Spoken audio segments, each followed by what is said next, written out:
Hey, good morning, everybody. I'm really excited to be here at BTC Miami again this year and super excited to share the news with you guys and this announcement with you. What we're here to talk about today is what happens when you KYC an entire country. We've actually had the really exciting opportunity to go ahead and work with the government of El Salvador on their Chivo project. So many of you here have probably already heard of that. It's been one of the biggest announcements in 2021 happening in crypto. But really, I guess, what is Chivo? What is it that they're doing, and what is it that they've built out, and why does it matter to Bitcoin? Why does it matter to crypto and what we're doing? So first of all, in June of 2021, are my slides not showing? They are not showing. They're showing here. Cool. There we go. Hey, cool. In June of 2021, El Salvador passed a new Bitcoin law. What they did is they made Bitcoin legal tender, and they also announced that they would be launching a project called Chivo, where they'll be providing a Bitcoin wallet, a Lightning wallet, to every single citizen of El Salvador. And they were doing it on a super short timeline. They only gave themselves 3 months to launch the project. So, I know that many of us in the room here, if you found like 10 people at this conference that have got a bunch of experience and asked them, hey, we need you to build an exchange for 3, 4, 5 million users in 90 days, we could probably find 10 people that would be here that could do it. Imagine assigning that job to 10 people in a government and saying you have 90 days to launch a crypto exchange for the entire country. Unbelievably challenging project. And something that they wanted to make available to every single citizen of the country. And this was something that was incredibly important to them because before the Chivo project, less than 25% of the population had ever had access to a bank account or to other financial services. When you go down to El Salvador today, literally if you take an Uber, you set it to cash, and then you pay the driver in cash when you get out of the car because credit card penetration and banking penetration is so low that they wouldn't effectively be able to provide services using those things. And so it was important that they get it to every citizen. And then also they were using it as a way to do coronavirus stimulus. So in El Salvador today, the average monthly salary, the GDP per person, is about $300 a person a month, about $4,000 a year. And the bonus, the airdrop that they were giving out for this was $30. So about 10% of what people make in a month, the government was giving away for free as a part of the airdrop for this. So there were a bunch of things that they were trying to get done in order to improve the lives of their citizens. The first was around financial inclusion.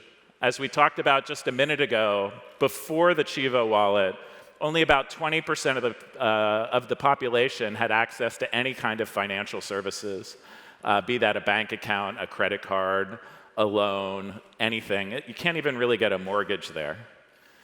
They were looking at ways to lower remittance fees. Almost a quarter of the income of the country actually comes from remittances that are sent from the United States and from other countries.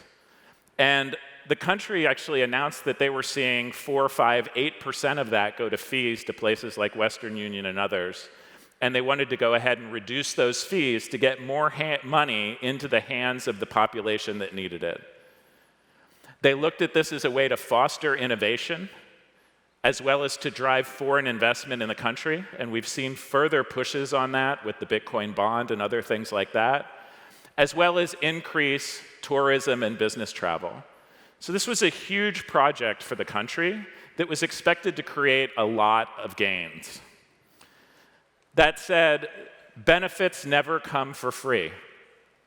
Everything requires work and everything requires, challenges, sacrifices, et cetera. And the challenges here were really immense as the benefits are. The timeline was incredibly short. Launching any kind of exchange product in 90 days is, frankly, a little bit nuts. It's a pretty big thing to try and do. And to do it to cover your entire country, where you literally can't turn anyone away, while at the same time keeping the bad guys out, is really hard. The scale was amazing, and the rate of scale was really amazing. Most of us, when we build and develop projects, we launch to a group of friends, we have them run it for a couple weeks, then we might go and do like a closed beta and have a small number of users that come on in the beginning. And then you might do an open beta that has like more users than that and kind of slowly grow your process over the period of months. These guys opened the front door and said, hey, everybody in the country, come get your $30. And so the pace that people came onto a new platform was unbelievable compared to really any other project that we've seen out there. And then, the incentives that they created were quite large. As we talked about, the airdrop that they were doing was about 10% of the monthly GDP per people. That would be the equivalent of offering everybody in the United States like a $2,000 airdrop, right, or a $3,000 airdrop. As you can imagine, if you're giving away that much money, it gives a lot of incentives for bad actors to try and take advantage of that and try and get those funds for themselves. So I'm going to just take a quick minute here and, what is it that we do as a company? So what Netki does is customer onboarding. We do KYC and AML of individuals, of corporations. We can help with accredited investor validation. We have our own advanced biometrics for face match and liveness. And our fraud prevention is really top-notch. We have things we can talk about with this story, but also you can go to our website and see that we've been stopping fraud since 2017 with other airdrops where there were challenges with bad actors trying to get at those funds and take the funds that should have gone to legitimate users and pulled them off into criminal networks. Chivo themselves, they use us in two different places. They use us for customer onboarding. They also use us for automated account recovery. If someone loses their PIN or their password to their account, they can go through a quick ID validation process, and 30 seconds later, they have access to it again without human intervention, without delay, or without slowing them down. So what did we do to help them? And what were the things that really differentiated the work that we did there? So the first is really the massive scale. We'll get into some of the numbers in a minute, but at a high level, what most companies in our space hope to do in years, we did in days. And what they hope to do in weeks, we did in an hour. And we can walk through that. The turnaround times, thank you. The turnaround times and the implementation time was incredibly fast. We were actually hired after the project was launched and a previous provider had failed, and were brought in to very, very quickly be put in place to help fix and restore the project. And then finally, around fraud prevention and around ensuring that accounts were held by the legitimate owners of the accounts and not by bad actors who had compromised their identity, stolen their documents, or otherwise tried to get access. So when we talk about scale, what do we mean? So we onboarded more than 4 million users in 45 days. And to give you an idea and maybe put that into context, it took about 3 years for Coinbase to get to those numbers, not 6 weeks. And similarly today, we see companies that onboard those again over the course of a year, 2 years, et cetera. And in our peak hour, we put over 100,000 new users into the system, signing them up. This is something that actually was a pretty incredible feat. It ties into some of the time issues as well. Because of the fact that we actually didn't know we were going to have this job until after they went live, we had to grow our infrastructure in terms of transaction capacity by more than 100x in less than 2 weeks. So thanks to folks like Amazon Web Services and others that actually make that possible today, where in a world of bare metal, it would have been much more difficult. So talking about speed, even during that time that we were processing over 100,000 transactions or 100,000 customers onboarding into the platform in a single hour, we were returning results to our client in 15 seconds or less. And so that meant that somebody that wanted to get onto the service could get on board, use and utilize that service in less time than it would take them to compose an SMS to tell their friends that they signed up.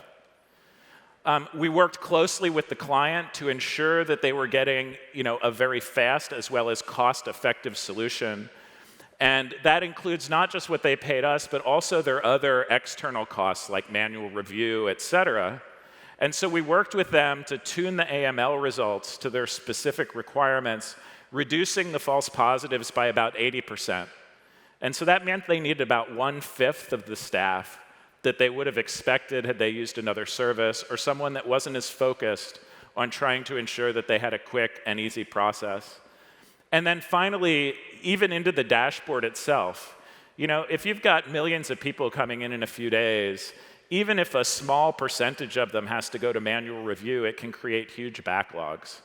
And so we optimized the dashboard so that for the vast majority of records that needed to be reviewed, an agent could actually review the record in 5 seconds or less. The average across the call center was about 3 seconds a record to be able to do the validation and cleanup.